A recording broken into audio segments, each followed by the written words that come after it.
Hello guys, இன்றைக்கி நம்ம ஒரு நார்த் இந்தியன் டிஷ் தான் பார்க்க போகிறோம், ராஜ்மா சாவல். ஸோ நம்ம சைடு வந்து சாம்பார் ரைஸ்லாம் எப்படி நம்ம ரெகுலராக சாப்பிட்றோமோ அந்த மாதிரி நார்த் சைடு வந்து ராஜ்மா சாவலில் ரொம்ப ரெகுலராக சாப்பிடுவாங்க. ரொம்பவே ஹெல்த்தியான ப்ரோட்டீன் ரிச் ஃபுட். ஸோ வாங்க எப்படி செய்யலான்னு பார்ப்போம். கடையில் வந்து நிறைய டைப்ஸ் ஆஃப் ராஜ்மா கிடைக்கும். ஸோ நான் வந்து இன்றைக்கி இந்த மாதிரியான ராஜ்மா தான் யூஸ் பண்ண போகிறேன். ஸோ இது வந்து நான் ஓவர் நைட் 8 மணி நேரம் சோக் பண்ணி எடுத்திருக்கேன். மினிமம் ஒரு 5 மணி நேரம் ஊற வைக்க ட்ரை பண்ணுங்கள். இப்போ இந்த ராஜ்மா மேலே ஒரு 2 இன்ச் வர அளவுக்கு தண்ணி ஊற்றி ஒரு பிரிஞ்சி இலை, 1/2 ஸ்பூன் உப்பு போட்டு 7லேருந்து 8 விசில் வர வரைக்கும் நம்ம வேக வச்சு எடுத்துக்கணும். இப்போ ஒரு பேனில் ஒரு 2 டேபிள் ஸ்பூன் எண்ணெய், அப்புறம் ஒரு பெரிய ஏலக்காய், 1/2 ஸ்பூன் ஜீரகம் போட்டு பொரிக்க விடணும். பொரிஞ்சதுமே நான் இங்கே வந்து 2 பெரிய வெங்காயம் துருவி எடுத்திருக்கேன். அதை போட்டு நல்லா லைட்டு ப்ரௌன் வர வரைக்கும் நம்ம வதக்கணும்.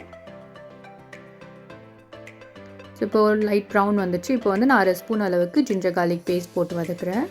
இப்போ இந்த வெங்காயம், ஜிஞ்சர் கார்லிக் பேஸ்ட் எல்லாம் பச்சை வாசனை போய் நல்லா வதங்கிடுச்சு.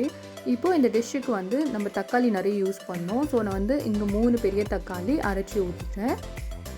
ஊற்றிட்டு நல்லா மிக்ஸ் பண்ணி ஒரு கொதி வந்த உடனே நம்ம மசாலா ஐட்டம்ஸ்லாம் போட ஆரம்பிச்சிடலாம்.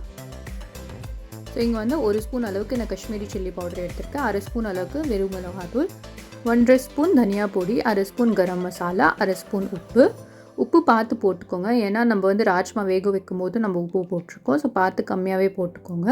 போட்டு நல்லா வதக்கணும். இந்த மசாலா நம்ம வந்து எவ்வளோ வதக்குறோமோ அவ்வளோ கிரேவி டேஸ்ட் வரும். ஸோ இது வதங்கிறதுக்கு வந்து மீடியம் ஃப்ளேமில் 10 to 15 மினிட்ஸ் ஆச்சு எனக்கு. ஸோ 10 to 15 மினிட்ஸ் கழிச்சு பார்த்திங்கன்னா அந்த மசாலா நல்லா வதங்கிடுச்சு. இப்போது நம்ம வந்து ராஜ்மா வந்து வெந்துருச்சான்னு பார்ப்போம். ஸோ இதை ஓப்பன் பண்ணி காமிக்கிறேன். ஸோ இதுலேருந்து பிரிஞ்சியில் நம்ம எடுத்துடலாம். பாருங்கள், வெந்துருச்சு. இப்போது நம்ம இந்த ராஜ்மா வந்து ஒன்றும் பாதியமாக ஸ்மாஷ் பண்ணிக்கணும். அப்போது நம்மளுக்கு வந்து கிரேவியோட டெக்ஸ்சர் நல்லா கிடைக்கும். ஸோ கிரேவி தனியாக தண்ணி தனியாக அந்த மாதிரி இல்லாமல் ஒன்றா சேர்ந்து நல்லா இருக்கும் கிரேவியோட டெக்ஸ்சர். இப்போ நம்ம ரெடி பண்ண மசாலா இதில் ஒன்றா சேர்த்துக்கலாம். சேர்த்துட்டு நல்லா மிக்ஸ் பண்ணி கொதிக்க விடணும். ஸோ இது கொதிக்க ஆரம்பித்த உடனே இங்கே 1/4 ஸ்பூன் ரோஸ்டட் கசூரி மேத்தி போட்டிருக்கேன். போட்டுட்டு ஹை ஃப்ளேமில் ஒரு 5 மினிட்ஸ் அளவுக்கு நம்ம கிரேவியை பாயில் பண்ணி எடுத்துக்கிட்டோம்னா ராஜ்மா கறி ரெடி.